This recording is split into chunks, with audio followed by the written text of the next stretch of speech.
21 दिन का मौन, वो यात्रा जिसने 95% लोगों को पीछे छोड़ दिया। प्रस्तावना।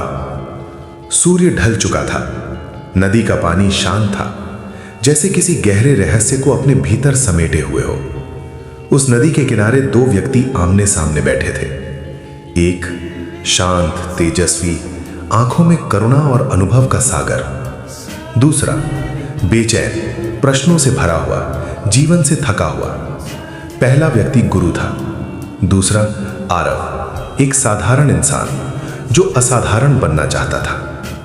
भाग 1। भीड़ में खोया हुआ आदमी। आरव 28 साल का था। डिग्री थी, नौकरी थी, मोबाइल था, सोशल मीडिया था, लेकिन शांति नहीं थी। वो हर दिन देखता था लोग उससे आगे निकल रहे थे। कोई प्रमोशन पा रहा था, कोई पैसा कमा रहा था, कोई नाम बना रहा था, और वो बस तुलना कर रहा था।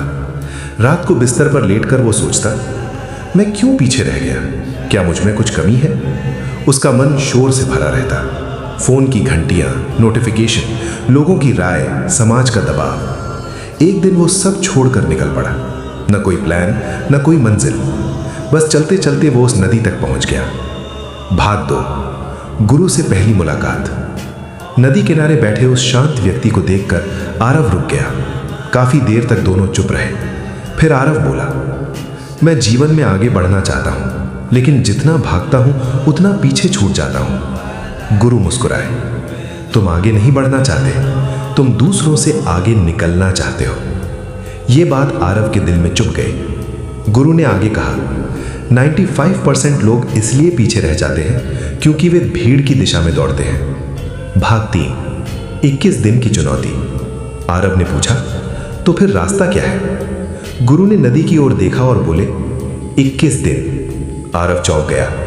21 दिन में क्या बदल सकता है? गुरु बोले, अगर 21 दिन तुमने खुद पर विजय पा ली तो जीवन भर कोई तुम्हें हरा नहीं पाएगा। फिर उन्होंने 5 नियम बताए। 21 दिन के नियम। 1. मौन, बिना जरूरत बोले नहीं। 2. डिजिटल उपवास, मोबाइल केवल आवश्यक कार्य के लिए। 3. ध्यान, प्रतिदिन सूर्योदय से पहले। 4. स्वाध्याय, अपने भीतर झांकना। 5. सेवा और करुणा। आरव डर गया, यह बहुत कठिन है।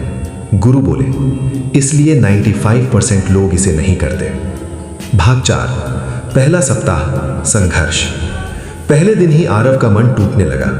मोबाइल हाथ में लेने की आदत, लोगों से अपनी बात साबित करने की इच्छा, हर समय कुछ बोलने की बेचैनी, ध्यान में बैठते ही विचारों का तूफान। वो गुरु के पास गया। मेरा मन बहुत भटकता है। गुरु मुस्कुराए, पहली बार तुम्हें पता चल रहा है कि तुम्हारा मन तुम्हारा गुलाम नहीं, बल्कि तुम उसके गुलाम हो। पहले 7 दिन आरव खुद से लड़ता रहा। भाग 5। दूसरा सप्ताह, मौन की शक्ति। 8वें दिन कुछ बदलने लगा। आरव कम बोलने लगा, वो सुनने लगा। लोग वही थे, लेकिन अब वो उनकी बातों में उलझता नहीं था। उसे समझ आने लगा, अधिकतर लोग बोलते हैं क्योंकि वे खुद से भाग रहे होते हैं।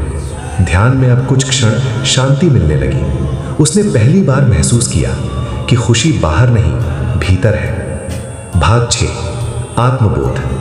अब आरव की आंखों में अलग चमक थी। वो सुबह उठता, नदी के किनारे ध्यान करता। मन में एक स्पष्टता आने लगी। अब वो तुलना नहीं करता था, ना ही दूसरों की मंजूरी चाहता था।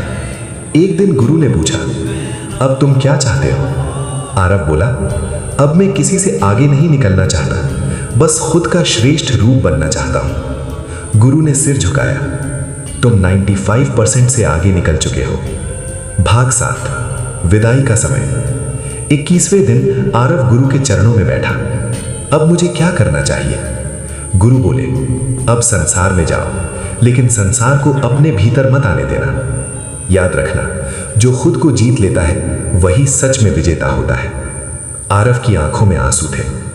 परिवर्तन। 6 महीने बाद आरव वही नौकरी कर रहा था, लेकिन अब वो अलग था। उसकी सोच स्पष्ट थी, काम में फोकस था, निर्णय मजबूत थे। लोग पूछते, तुम इतने शांत कैसे रहते हो? वो मुस्कुरा देता। अंतिम संदेश।